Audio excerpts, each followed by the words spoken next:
Welcome back to our channel coding champ Sai alias diploma tribe. Final గా AP set response sheets అలాగే ప్రిలిమినరీకి release చేశారు. ఇంకా ఎవరైనా check చేసుకోకుండా ఉంటే వెళ్ళైతే చెక్ చేసుకోండి. ఈ వీడియోలో వచ్చేసి మనం కీ అబ్జెక్షన్ అంటే ఏంటి అండ్ అలాగే ఏమన్నా మార్క్స్ ఏమైనా ఇంక్రీజ్ అవుతాయా as compare to result and అలాగే కీ రెస్పాన్స్ షీట్ కంపేర్ చేస్తే మార్క్స్ ఏమైనా ఇంక్రీజ్ అవుతాయా దాని గురించి అయితే డిస్కస్ చేస్తాను. బిఫోర్ గోయింగ్ టు వీడియో, ఇలాంటి ఇన్ఫర్మేషన్ వీడియోస్ కోసం అండ్ అలాగే అప్డేట్స్ కోసం WhatsApp channel, Telegram channel create చేశాను.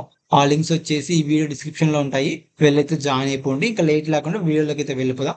ద ఫస్ట్ టాపిక్ వచ్చేసి కీ అబ్జెక్షన్ అంటే ఏంటి. కీ అబ్జెక్షన్ గురించి ఆల్రెడీ ఒక వీడియో చేశాను, కానీ ఇక్కడ మీకు బ్రీఫ్ ఎక్స్ప్లెనేషన్ ఇస్తాను అనమాట.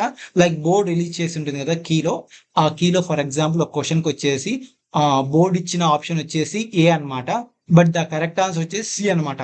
అలాంటి టైంలో మీరైతే కీ అబ్జెక్షన్ రేజ్ చేయొచ్చు అనమాట.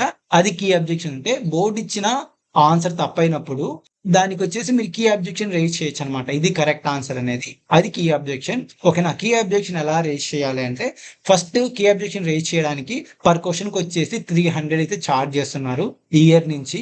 ఓకేనా. ఇన్ కేస్ మీరు రేజ్ చేసిన అబ్జెక్షన్ వచ్చేసి వ్యాలిడ్ అయితే మీకైతే రీఫండ్ వస్తుంది, అది నాట్ వ్యాలిడ్ అయితే మీకు రీఫండ్ రాదనమాట. అండ్ ఆల్సో ఇన్ కేస్ ఒక క్వశ్చన్ కి వచ్చేసి 4 ఆప్షన్స్ ఉంటాయి కదా, ఆ ఆప్షన్స్ లో ఆ క్వశ్చన్ కి రిలేటెడ్ ఆప్షన్ లేకపోతే అప్పుడు ఏం జరుగుతుందంటే అందరికి 1 మార్క్ అయితే యాడ్ చేస్తారు అనమాట. ఇంకోటి ఒకటి ఏంటంటే, కీ అబ్జెక్షన్ రేజ్ చేసిన వాళ్ళకి మార్క్స్ యాడ్ చేస్తారా లేకపోతే అందరికి యాడ్ చేస్తారా అంటే అందరికి యాడ్ చేస్తారు అనమాట. ఎవరైతే కీ అబ్జెక్షన్ రేజ్ చేసింటారో మీరు ఇచ్చిన ఆన్సర్ తప్పు ఇది కరెక్ట్ అనేసి, ఇన్ కేస్ అది వ్యాలిడ్ అయితే అది ఎవరైతే ఆప్షన్ పెట్టింటారో ప్రతి ఒక్కరికి వచ్చేసి 1 మార్క్ అనేది ఇంక్రీజ్ అవుతుంది. అంటే ఎవరైతే 50 బిలో మార్క్స్ వచ్చింటాయో వాళ్ళైతే ఏపీ ఈసెట్ 2026 క్వాలిఫై కానట్టు అనమాట, వాళ్ళైతే క్వాలిఫై అవ్వలేదు అన్నట్టు. In case if you are SC కానీ ఎస్టీ స్టూడెంట్ అయితే మీరైతే బిలో 50 మార్క్స్ వచ్చినా కూడా క్వాలిఫై అయినట్లే. ఓకేనా. వాళ్ళకైతే క్వాలిఫై మార్క్స్ అనేది లేవు, మీరు డైరెక్ట్ గా కౌన్సిలింగ్ అయితే అటెండ్ అవ్వచ్చు. ఎవరైతే బీసీ కానీ జనరల్ స్టూడెంట్స్ ఉంటారో వాళ్ళకి వచ్చేసి ఖచ్చితంగా 50 మార్క్స్ రావాలి. 50 మార్క్స్ రాకోకుండా ఉంటే వాళ్ళైతే క్వాలిఫై కానట్టు. ఎవరికైతే 49 కానీ 48 మార్క్స్ వచ్చింటాయో, ఇన్ కేస్ అంటే రెస్పాన్స్ షీటే ఫైనల్ కాదు, కీ అబ్జెక్షన్ రేజ్ చేసిన తర్వాత మార్క్స్ అనేది చేంజ్ అవుతాయి అనమాట. ఇంక్రీజ్ అవ్వచ్చు, డిక్రీజ్ అవ్వచ్చు. ఓకే. ఇన్ కేస్ ఇంక్రీజ్ అవుతే ఎవరికైతే 49 కానీ 48 వచ్చింటాయో, ఇన్ కేస్ 49 వచ్చిన వాళ్ళకి 1 మార్క్ అనేది ఇంక్రీజ్ అవ్వచ్చు, 1 or 2 మార్క్స్ అనేది ఇంక్రీజ్ అవుతాయి అనమాట as compare to key response sheet and అలాగే రిజల్ట్ బట్టి. అంతకు మించి ఎక్కువ ఇంక్రీజ్ అవ్వవు, మేబీ తగ్గుతాయి కూడా మార్క్స్ అనేది. అండ్ ఆల్సో కామెంట్ బాక్స్ లో వచ్చేసి, అంటే యూట్యూబ్ వీడియోస్ లో వచ్చేసి కామెంట్ బాక్స్ లో నా మార్క్స్ అనేది ఇన్ని వచ్చాయి, నాకు ర్యాంక్ ఎంత వస్తుందని అప్పుడే స్టార్ట్ చేశారనమాట. ఒక 10 days అయితే వెయిట్ చేయండి. ఓకేనా.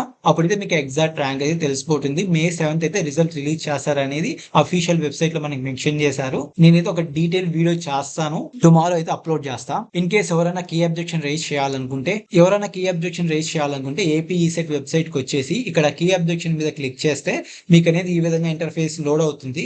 ఇక్కడ మీ registration number, hall ticket number, mobile number enter చేసి గెట్ డీటెయిల్స్ కొట్టేస్తే మీ ఆన్సర్ షీట్ అనేది డిస్ప్లే అవుతుంది అనమాట. అన్ని 1 to 200 క్వశ్చన్స్ అనేది మీది ఏ క్వశ్చన్ కి అయితే కీ అబ్జెక్షన్ రేజ్ చేయాలనుకుంటున్నారో ఆ క్వశ్చన్ సెలెక్ట్ చేసేసి దానికి కరెక్ట్ ఆన్సర్ ఏంటి, వ్యాలిడ్ డాక్యుమెంట్ అనేది అప్లోడ్ చేయాల్సి ఉంటుంది. ఇది పెద్ద ప్రాసెస్ అనమాట. ఓకే. ఇన్ కేస్ ఎవరైనా చేయాలంటే ఈ విధంగా ప్రాసెస్ అయితే ఉంటుంది. ఇన్ కేస్ మీకు కావాలంటే చేసుకోండి. పర్ క్వశ్చన్ కి వచ్చేసి 300 అయితే ఛార్జ్ చేస్తారు. ఫైనల్ గా చెప్పేది ఏంటంటే మార్క్స్ అనేది తగ్గచ్చు, పెరగచ్చు అనమాట. అట్లీస్ట్ 1 మార్క్ అయినా ఇంక్రీజ్ అవుతుంది. And also counselling related videos అయితే ఉన్నాయన్నమాట. ఇన్ కేస్ మీరు ఇంట్రెస్ట్ ఉంటే ఆ వీడియోస్ అన్ని డిస్క్రిప్షన్ లో ఉంటాయి, వెళ్ళైతే చూడండి. కాలేజెస్ గురించి, కౌన్సిలింగ్ రిలేటెడ్ వీడియోస్ అన్ని. That's it for video today. Stay tune to our channel. Thanks for watching.